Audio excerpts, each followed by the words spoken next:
Good morning प्यारे बच्चों। आज है डेट 31 अगस्त और आज है महीने का लास्ट दिन। हम करेंगे वर्कशीट नंबर 25। सब्जेक्ट है आपका गणित, कक्षा 9वीं। तो बच्चों देखो, इन्होंने मध्यिका की बात कही है। मध्यिका क्या होती है ये आप देखेंगे ध्यान से। तो देखिए, ये ट्राइंगल मैंने बना दी है। जब हमारी जैसे कि ये triangle A B C, okay, तो मध्यिका होती क्या है? जब शीर्ष से, इस पॉइंट से, इस शीर्ष से इसकी सामने वाली, इसकी अपोजिट साइड, जैसे BC इसकी अपोजिट सामने वाली साइड होगी, उसका जब हम मिड पॉइंट निकालते हैं, ठीक है, इस साइड का मिड पॉइंट हमने निकाला और उसको जब हम आपस में मिला देते हैं तो जो ये रेखा मिलती है, तो AD यहाँ पर क्या होगी? मध्यिका हो गई। अब जैसे इस ये वाली साइड है, ठीक है, इसकी अपोजिट साइड ये है, तो हम AC का क्या करेंगे?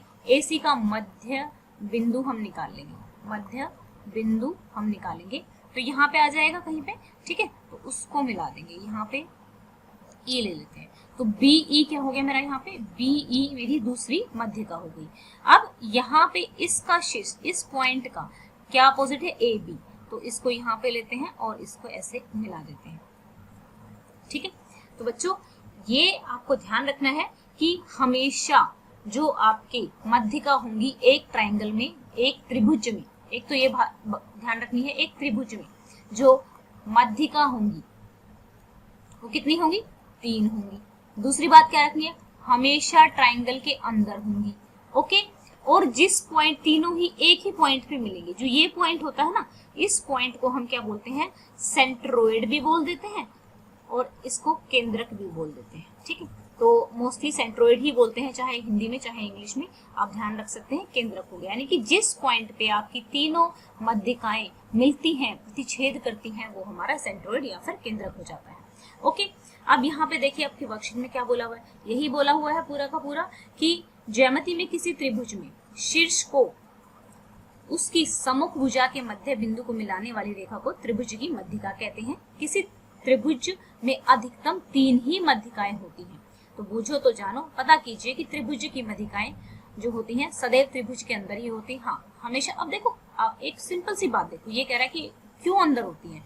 फॉर एग्जाम्पल एक बात बताओ मुझे, मैं यहाँ पे कहती हूँ कि अपोजिट, मैं क्या बोल रही हूँ, जो शीर्ष है ना उसके सामने वाली भुजा। अब इसके अगर मैं उल्टी भुजा, इसके तो सामने यहाँ पे कुछ भुजा है ही नहीं ना, तो इस साइड तो मैं जा ही नहीं सकते ना, तो मुझे इसी साइड आना पड़ेगा ना। तो सिंपल सी बात है कि भाई अंदर ही होगी। अब इस साइड है, इस साइड तो कुछ है ही नहीं, कोई साइड ही नहीं है, तो मैं जाऊँ कहाँ पे? तो यहीं पे तो आना पड़ेगा ना, इस तरीके से। तो हमारा क्या हो जाएगा? हमेशा अंदर ही होंगी, ओके। अब देखिए, क्या त्रिभुज की तीनों मध्यिकाएं एक ही बिंदु पर प्रतिच्छेद करती है? हाँ, तीनों भुजाएं, जो तीनों मध्यिकाएं होती हैं वो एक ही बिंदु पर प्रतिच्छेद करती हैं। या तो अगला तो ये तो नहीं है, हमारा पहला ही है कि हाँ वो तीनों ही एक ही बिंदु पर करती हैं। उस बिंदु का नाम मैं आपको बता चुकी हूँ। क्या है उस बिंदु का नाम? सेंट्रोइड या फिर उसको केंद्रक कहते हैं। केंद्रक, दोनों नाम लिखोगे आप इंग्लिश में भी। जब भी मैं आपको मैथ्स में इंग्लिश का नाम बताती हूँ ना बच्चा, तो दोनों लिखा करो, हिंदी में भी और इंग्लिश में भी। हिंदी मीडियम वाले बच्चों को बोल रही हूँ, क्योंकि मैथ्स जो होता है ना आगे चल के थोड़ा थोड़ा आपको इंग्लिश में ही पड़ेगा। अगर आप अभी से थोड़ी थोड़ी इंग्लिश की टर्म्स जान लोगे ना तो आपके लिए ईजी हो जाएगा। और मैथ में ना कुछ भी ज्यादा हिंदी इंग्लिश नहीं होता है, एक आधे वर्ड का फर्क होता है। तो यहाँ पे क्या आप लिख सकते हैं? त्रिभुज PQR की मध्यिकाओं का नाम बताना है। एक तो ये हो गई QC, दूसरी कौन सी हो गई? AR, तीसरी कौन सी हो गई हमारी? PB।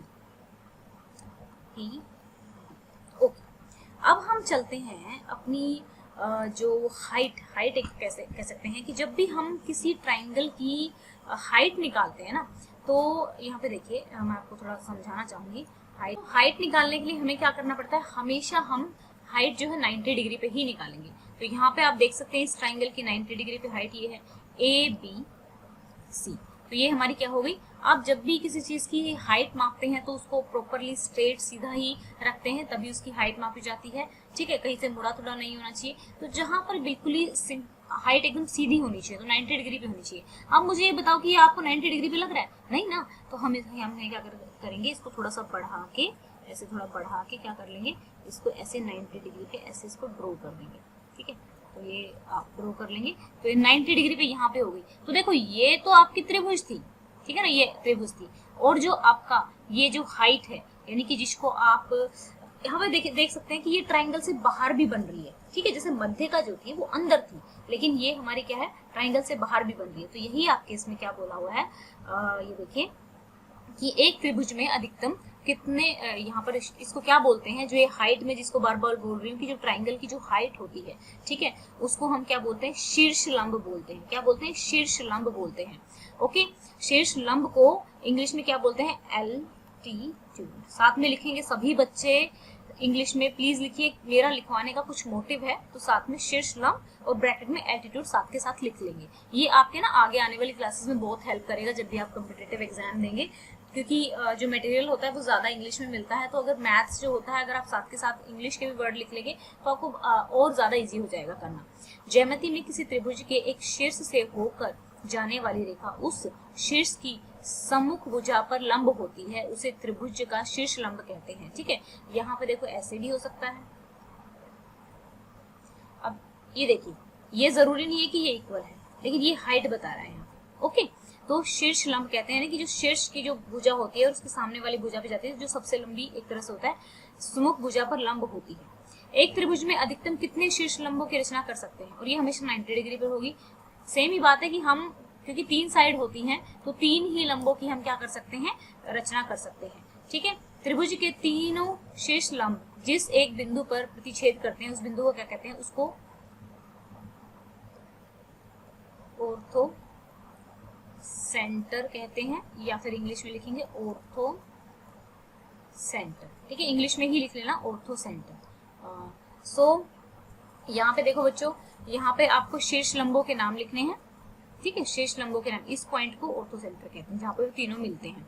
शीर्ष लंबों के नाम लिख लेंगे QC, वैसे मैं नहीं भी लिखवाऊंगी तो भी आप लिख ही लेंगे, इतना तो आसान काम कर ही सकते हैं, AR, ओके। तो देखिए इसमें और उसमें डिफरेंस क्या है, एक तो वो जो दोनों भुजाएं, उन दोनों भुजाओं का मिड पॉइंट था और ऊपर मिल रहा था, ये बस हाइट है, ठीक है ना। तो यहाँ से यहाँ पे मैंने देखा तो ये हो गया AR, ठीक है, इधर से इधर हो गया और ये मेरा BB हो गया, ओके। तो यहाँ पे हमारा नेक्स्ट क्वेश्चन क्या है, त्रिभुज की तीनों मध्यिकाओं को दिखाते हुए एक त्रिभुज की रचना कीजिए। त्रिभुज की तीनों शीर्ष लंबों को दिखाते हुए एक त्रिभुज की रचना कीजिए। तो सेकंड क्वेश्चन में आपको ये एज इट इज ड्रॉ कर देना है, और फर्स्ट क्वेश्चन में आपको मध्यिका वाला चित्र, ये वाला चित्र ड्रॉ कर देना है, ये वाला, ठीक है। ये क्वेश्चन नंबर 1 में आपको बनाना है, और ये वाला आपको क्वेश्चन नंबर 2 में बनाना है। आज तो आपकी वर्कशीट में कुछ था ही नहीं, ठीक है, तो बहुत इजी वर्कशीट थी, आप लोगों के लिए थोड़ा इजी हो गया होगा। वैसे मंडे को मोस्ट ऑफ द टाइम जो होता है इजी ही वर्कशीट्स आती हैं। तो आई होप आपको समझ में आ गया होगा कि मध्यिका क्या है और शीर्ष लंब क्या है। अगर आपको वीडियो अच्छी लगी हो तो आप वीडियो को लाइक कर सकते हैं, चैनल को सब्सक्राइब कर सकते हैं। Thank you, have a nice day, may God bless you.